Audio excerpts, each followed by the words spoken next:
Bonjour les élèves. Dans le cadre des cours à distance, j'ai l'honneur de vous présenter une nouvelle leçon d'orthographe destinée aux élèves de 6e année de l'enseignement primaire. Cette leçon concerne l'unité didactique 5 sous le thème Ma sécurité sur la route. Aujourd'hui, je vais vous parler du pluriel des noms composés.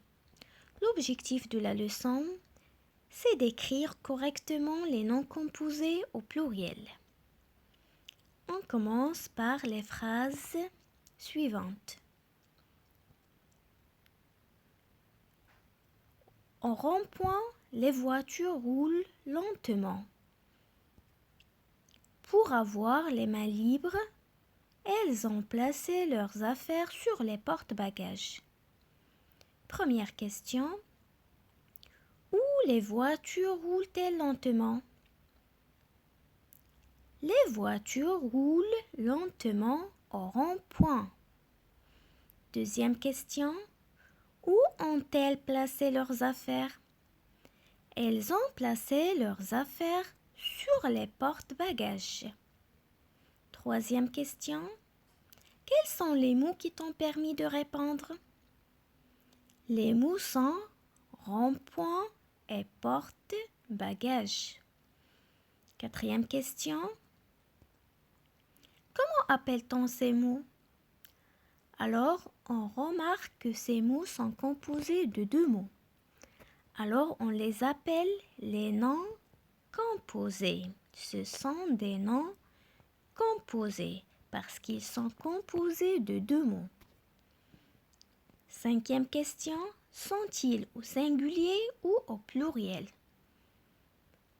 On a remarqué que ces mots portent la marque des pluriels. Alors, ils sont au pluriel. Sur quoi porte la marque du pluriel? Pour le premier, la marque est sur les deux mots. Rond-point. On a S sur le mot rond et S sur le mot point. Alors la marque est sur les deux mots. Pour le deuxième, elle porte sur le deuxième mot. Bagage porte la marque du pluriel. Par contre, porte, elle est au singulier. Exercice d'application. Première question.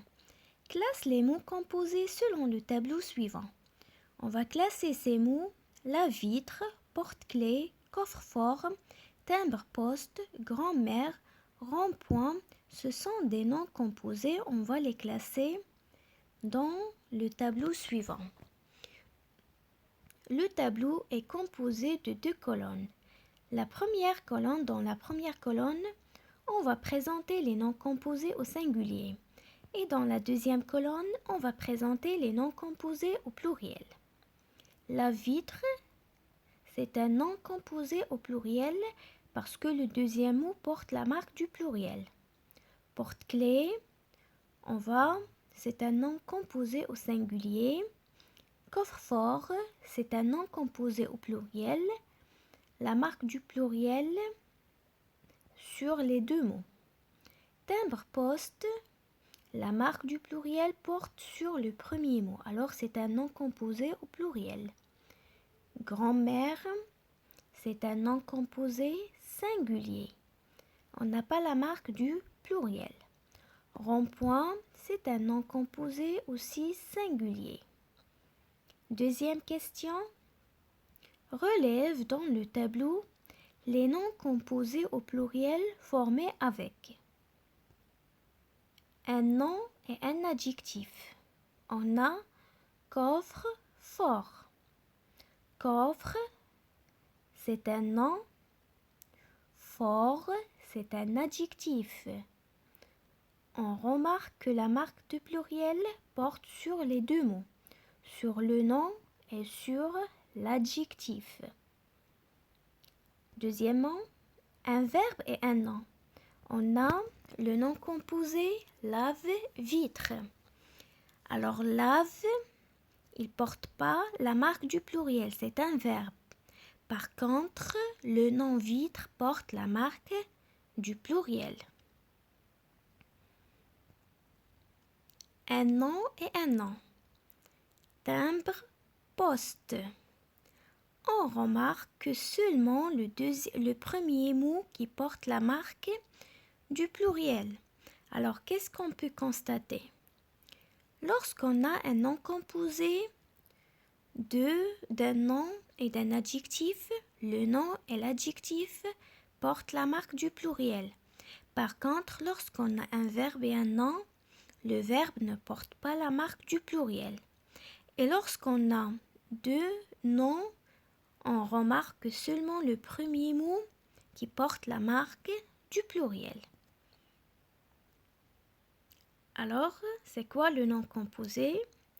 Le nom composé formé de 2 ou 3 mots. Exemple, un bateau mouche, une pomme de terre.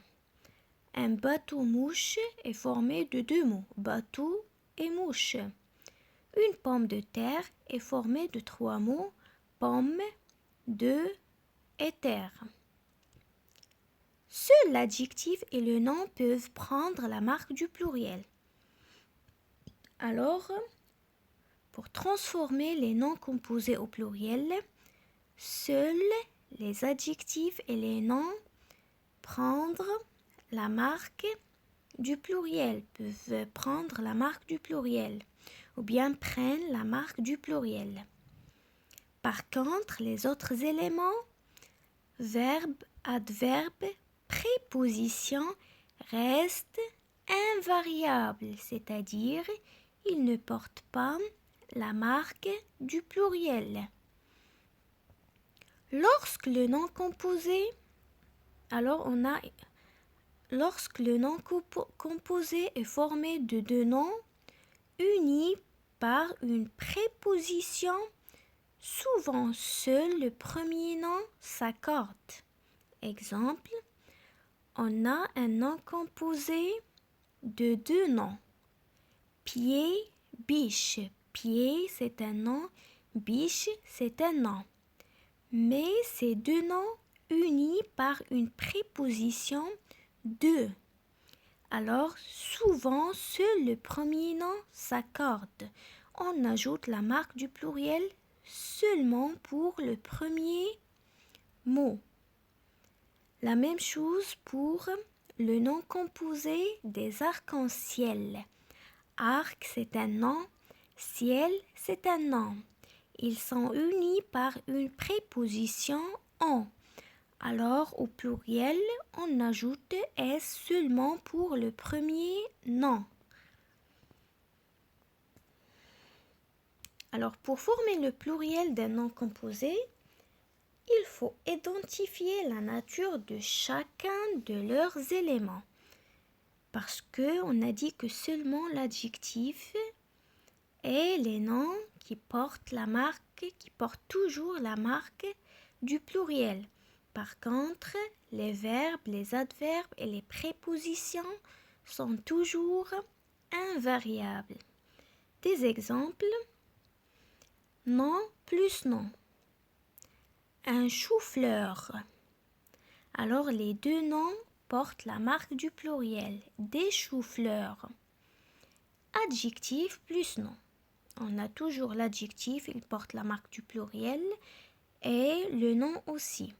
Une langue vue. Des langues vues. On a ajouté la marque du pluriel pour les 2 mots. Nom, préposition, non. Dans ce cas, on ajoute seulement la marque du pluriel pour le premier mot. Une pomme de terre, des pommes de terre. Verbe plus nom. Toujours le verbe est invariable. Un porte-bagages, des porte-bagages. Adverbe plus nom, toujours l'adverbe, il est invariable. Une avant-garde, des avant-gardes. On passe au premier exercice. Complète chaque phrase par l'un des noms composés suivants en le mettant au pluriel. Arc-en-ciel, grande route, pare-brise. Alors, on doit mettre ces noms composés au pluriel pour compléter les phrases suivantes. Les de ces voitures ont été bien nettoyées. Chaque hiver, bien installés dans leur camion, elle admirait les... Elle adora conduire sur les... Alors je complète ces phrases par les noms composés arc-en-ciel, grande route, pare-brise après avoir les mettre au pluriel. Deuxième exercice. Écris au pluriel les noms composés mis entre parenthèses. Elle a accepté de prendre 2 autostoppeurs dans sa voiture. Elle a accepté de prendre 2 autostoppeurs dans sa voiture. Alors, on doit écrire au pluriel le nom composé autostoppeur. Deuxième phrase, il pleut, mais les essuie-glaces sont cassés. On doit écrire le nom composé essuie-glace au pluriel. Mais d'abord, on doit identifier la nature de chaque mot. Leur parking préféré est au pied de ces gratte-ciel. On doit écrire le nom composé gratte-ciel au pluriel. Alors, pour récapituler, on a dit que seulement l'adjectif est le nom qui porte toujours la marque du pluriel. Par contre, les verbes, les adverbes et les prépositions sont toujours invariables. Et si on a 2 noms unis par des prépositions, seulement le premier nom qui porte la marque du pluriel. Merci pour votre attention et si vous avez des questions, n'hésitez pas. Au revoir, à bientôt.